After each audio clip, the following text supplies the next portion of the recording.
श्री कृष्ण गोविंद हरे मुरारी। हे नाथ नारायण वासुदेव। श्री कृष्ण गोविंद हरे मुरारी। हे नाथ नारायण वासुदेव। हे नाथ नारायण वासुदेव। हे नाथ नारायण वासुदेव।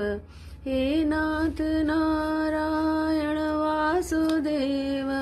हे नाथ नारायण वासुदेव। श्री कृष्ण गोविंद हरे मुरारी।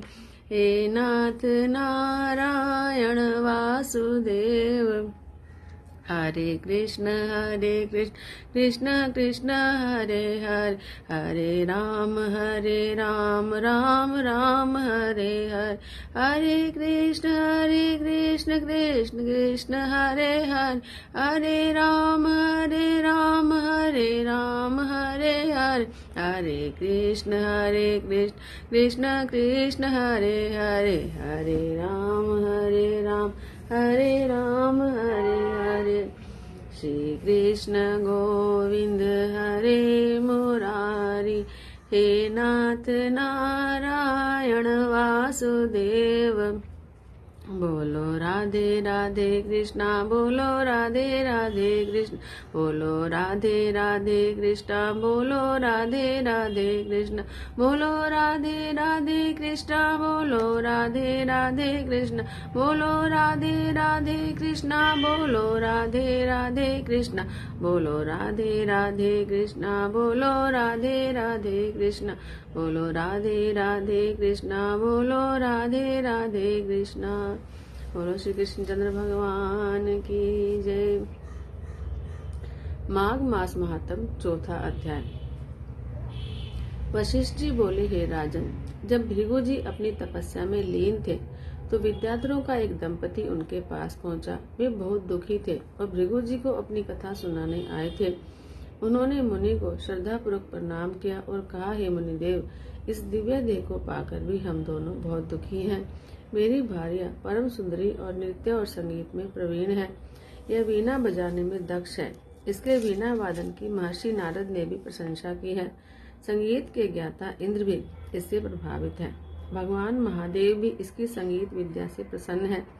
ऐसी परम सुंदरी और गुणवती भार्या को पाकर भी मैं सुखी नहीं हूँ। कहाँ यह रूपवती मेरी भार्या और कहाँ व्याघ्र के मुख वाला। मैं इसी चिंता से परेशान और दुखी रहता हूँ। उस विद्याधर की बात को सुनकर त्रिकालज्ञ भृगु जी मुस्कुराकर बोले, हे विद्याधर, हर प्राणी को कर्मों के अनुसार फल प्राप्त होता है। जो ज्ञानी होते हैं वे मोह नहीं करते और जो अज्ञानी होते हैं वे मोह में फंसे रहते हैं। जिस तरह यक्षिका के पांव विष विषम रहे, उस तरह अधूरा कर्म दुखी करता है। पिछले जन्म में तूने माघ मास के एकादशी का व्रत करके द्वादशी को तेल स्नान किया और उसी के कारण तेरा मुख व्याघ्र का है। राजा पुरखा ने भी तेरी ही भांति भूल की थी, इसी कारण उसको कुरूप देह की प्राप्ति हुई थी। राजा अपनी कुरूपता पर बड़ा दुखी था। वह गिरिराज के समीप देव सरोवर पर गया। उसने स्नान किया और तपस्या हेतु कुशा के आसन पर बैठ गया। उसने शंख चक्र गदा और पद्मधारी भगवान श्रीहरि को हृदय में धारण कर 30 मास तक निराहार रहकर कठोर तप किया। भक्त वत्सल भगवान श्रीहरि राजा की तपस्या से प्रसन्न हुए। उन्होंने राजा के सम्मुख प्रकट होकर कहा, हे राजन, मैं तेरी तपस्या से बड़ा प्रसन्न हूँ। इतना कहकर भगवान ने स्वयं अपने शंख के जल से राजा का अभिषेक किया, जिससे राजा का शरीर सुंदर हो गया। भृगु जी बोले, हे विद्याधर, यह सब तेरे पूर्व जन्म का ही फल है। यदि तुम वास्तव में इस रूप को त्यागना चाहते हो तो माघ मास में मणिकूट नदी के जल में जाकर स्नान करो, तब तुम अपने पहले पाप से मुक्त हो सकते हो। इस नदी के तट पर देव, मुनि और सिद्ध निवास करते हैं। तेरे भाग्य से 5 दिन बाद ही माघ मास प्रारंभ होगा। तो स्नान की विधि ध्यान से सुनकर पौष शुद्ध एकादशी से ही प्राणी को त्रिकाल स्नान और निराहार रहते हुए पृथ्वी पर शयन करना चाहिए। भोग विलास छोड़कर जितेंद्रिय हो माघ शुक्ल एकादशी तक तीनों समय भगवान विष्णु का पूजन करना चाहिए। तू भी ऐसा ही करे तो तेरा मनोरथ पूरा होगा। द्वादशी के दिन मैं स्वयं आकर तेरा अभिषेक करूंगा, निश्चय ही तू कामदेव के समान सुंदर हो जाएगा। इतना कहकर भृगु जी ने फिर कहा कि हे विद्याधर, माघ मास प्राणी के समस्त पापों को नष्ट करने वाला है। इसका फल तप और यज्ञ से भी श्रेष्ठ है। पुष्कर, कुरुक्षेत्र, ब्रह्मावर्त, मायापुरी, हरिद्वार, काशी, प्रयाग, सागर संगम के 10 वर्ष तक निरंतर स्नान से जो फल प्राप्त होता है, उस प्राणी को माघ मास में केवल 3 दिन के स्नान से ही प्राप्त हो जाता है। जो स्वर्ग की कामना करते हैं वे मकर के सूर्य में स्नान करें। इससे आयु, आरोग्य, रूप, सुख, सौभाग्य की प्राप्ति होती है। जो नरक और दरिद्रता से भय करते हो वे सदैव माघ स्नान करते रहें। वशिष्ठ जी ने कहा, हे राजन, भगवान भृगु की इस परम पुनीत बात को सुनकर तुम्हें माघ स्नान की महत्ता का ज्ञान हो गया होगा। ये स्नान अनेक फलों को देने वाला है। सकाम अथवा निष्काम भाव से प्राणी को चाहिए कि वह माघ मास में स्नान करें। उसे इस लोक में समस्त सुखों की प्राप्ति होगी और वह परलोक में भी समस्त सुख पाता है। माघ मास के स्नान से पुण्यों की वृद्धि होती है और समस्त पापों का क्षय होता है। सतयुग में तप, त्रेता में ज्ञान और द्वापर में कर्म फल देता है। उसी प्रकार माघ स्नान सब युगों में श्रेष्ठ फल का देने वाला है। यह स्नान समस्त वर्ण और सभी आश्रम वालों के लिए फल देने वाला है। वशिष्ठ जी बोले, हे राजन, भृगु जी के समझाने पर उन विद्याधर ने अपनी स्त्री के साथ आश्रम के पास झरने में ही विधि पूर्वक माघ स्नान किया। भृगु जी की कृपा से उसे सुंदर देह प्राप्त हुई और उसका दुख दूर हो गया। वह कामदेव के समान सुंदर मुख वाला होकर अपनी पत्नी के साथ विहार करने लगा। तपस्या पूर्ण करके भृगु जी अपने शिष्यों सहित पर्वत से उतरकर अपने आश्रम को चले गए। हे राजन, जो इस परम पुनीत कथा को सुनता है उसके सारे मनोरथ पूरे होते हैं। माघ मास महात्म 5वां अध्याय। इतना कहकर थोड़ी देर शांत रहने के बाद वशिष्ठ जी ने कहा कि हे राजन, भगवान दत्तात्रेय से कार्तवीर्य ने माघ महात्म सुनाने के लिए जो प्रयत्न किए थे उनको मैं अब तुम्हें सुनाता हूँ। उन दिनों भगवान दत्तात्रेय जी सह्य पर्वत पर निवास कर रहे थे। तब महिष्मती के राजा कार्तवीर्य ने जाकर उनसे निवेदन किया, हे देवेश, मैंने समस्त धर्म श्रवण किए हैं, अब आप माघ मास के फल का वर्णन करें।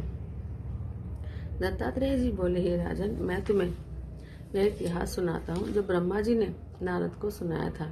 इस भारत भूमि में जो प्राणी माघ स्नान नहीं करते उनका जन्म अकारत है। व्रत, दान, तप, यज्ञ आदि सबसे भगवान श्रीहरि उतने प्रसन्न नहीं होते जितने माघ मास से होते हैं।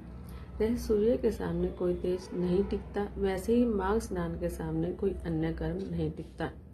प्राणी को चाहिए कि वह भगवान श्रीहरि को प्रसन्न करने की इच्छा से माघ स्नान अवश्य करे। मनुष्य का शरीर हाड़, मांस और रुधिर का एक ढांचा है। यह मूत्र, विष्ठा आदि दुर्गंधों से युक्त रहता है। वृद्धावस्था, शोक, विपत्ति आदि से घिरा है। मानव देह रोगों का घर है। प्राणी का स्वभाव स्वयं संतप्त रहना और दूसरों को संताप देना है। पुरुष लोभ, मोह, क्रोध, निंदा, ईर्ष्या, बैर आदि से पूर्ण है। प्राणी सत्य, तप, रज आदि तीनों दोषों से घिरा रहता है। वह स्वभावतः अधर्म की ओर अग्रसर रहता है। प्राणी का शरीर अंत में नाश को प्राप्त होता है, उसमें कीड़े पड़ जाते हैं, विष्ठा या भस्म बन जाता है, यह कुत्ते और श्रृगाल आदि का आहार बनता है।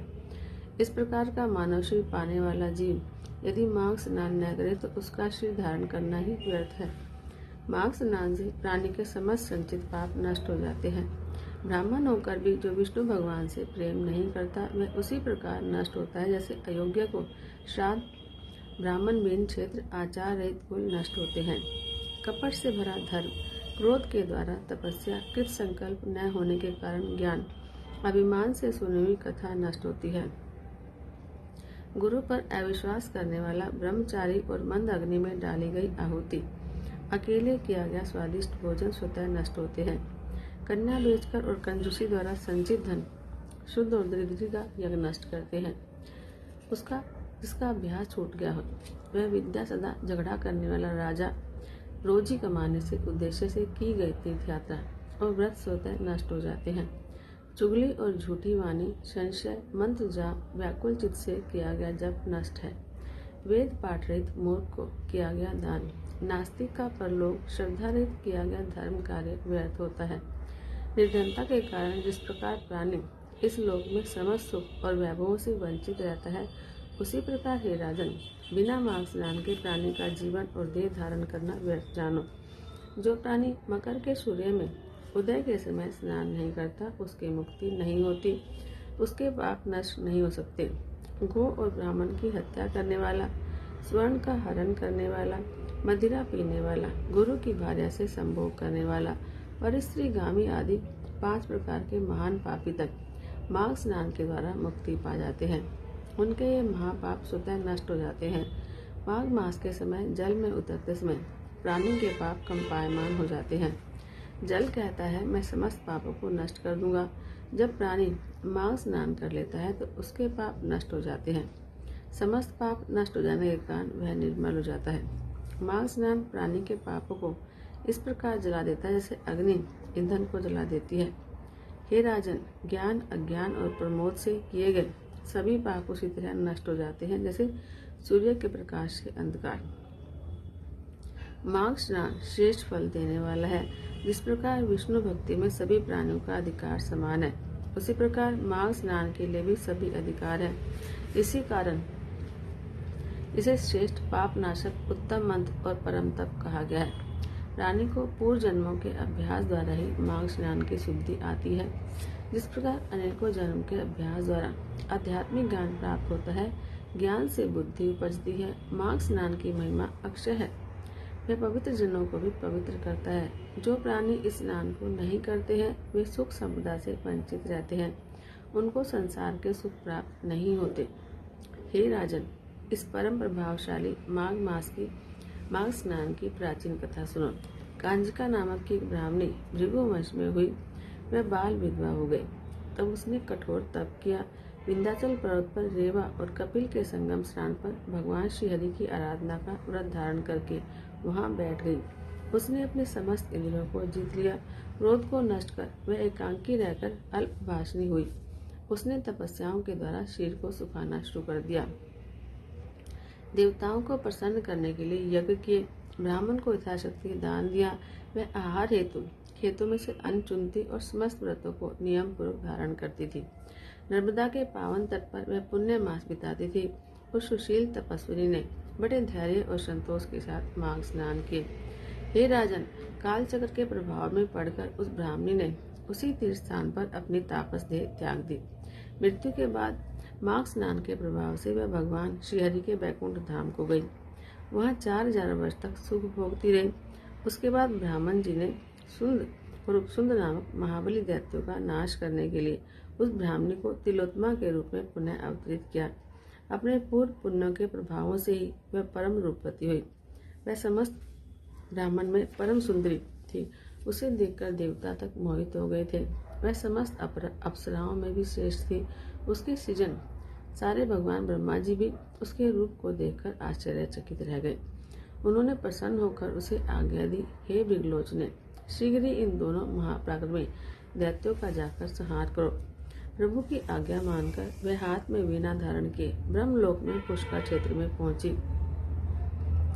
उसने रेवा के जल में स्नान किया, चमकीले वस्त्र लाल रंग के धारण किए, करघनी और नूपुरों की मोहक आवाज करती हुई चली।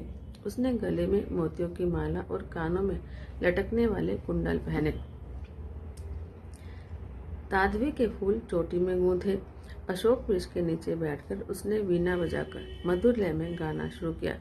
इस परम सुंदरी को जब नितांत अकेली मधुर स्वर में गाता उन दैत्य के सेवकों ने देखा तो अपने स्वामियों को जाकर सूचना दी। दूतों ने प्रसन्न होकर सुंदर उपसुन से कहा कि हे दैत्य राजो, यहीं पास अशोक वन में एक परम सुंदरी नितांत अकेली बैठी वीणा पर गा रही है। उसका स्वरूप बहुत ही मनोहर है। मालूम नहीं वह देवी है, मानवी है या दानवी है। कहा नहीं जा सकता कि वह अप्सरा है या राक्षसी है। वह नितांत सत्य है कि वह स्त्री रत्न है। आप दोनों ही स्त्री रत्नों के पारखियों, इसलिए चलकर उस मनोहर रूप धारणी स्त्री को अवश्य देखो। दूतों के इन वचनों को सुनकर वे दोनों कामुक दैत्य तुरंत उठ बैठे। उन्होंने मध्य पाठ वहीं छोड़ दिए। सेवा में रत शास्त्रों सुंदरियों को त्याग कर वे अपनी भारी गदाएं लेकर दूतों के साथ उस परम सुंदरी को देखने चल दिए, जो वास्तव में उनका वध करने हेतु प्रकटी थी। जैसे ही वे उसके सम्मुख पहुंचे, उसके मनोहर स्वरूप को देखते ही मोहित हो गए।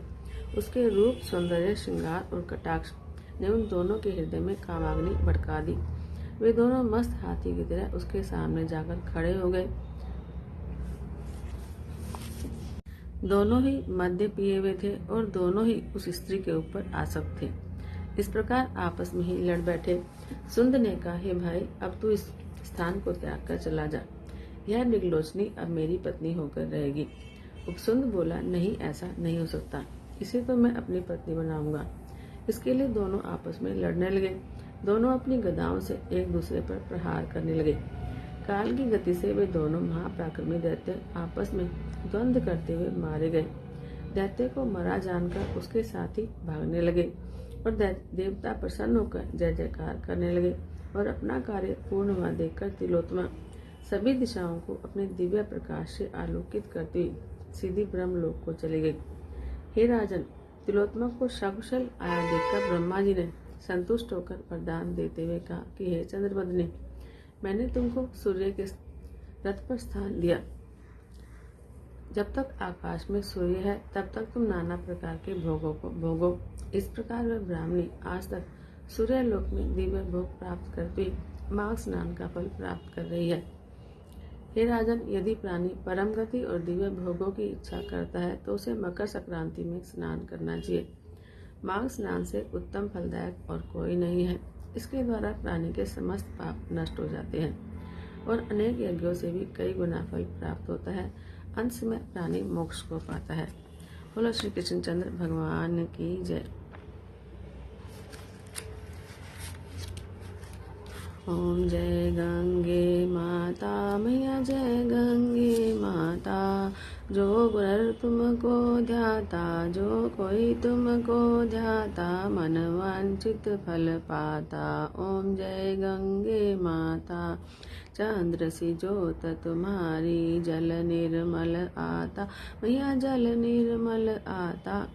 शरण पड़े जो तेरी, सो नर तर जाता। ओम जय गंगे माता।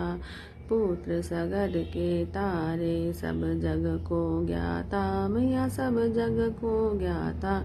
कृपा दृष्टि तुम्हारी, कृपा दृष्टि तुम्हारी, त्रिभुवन सुखदाता। ओम जय गंगे माता। एक ही बार जो तेरी शरणागति आता, मैया शरणागति आता। यम की त्रास मिटा कर, यम की त्रास मिटा कर, परम गति पाता। ओम जय गंगे माता।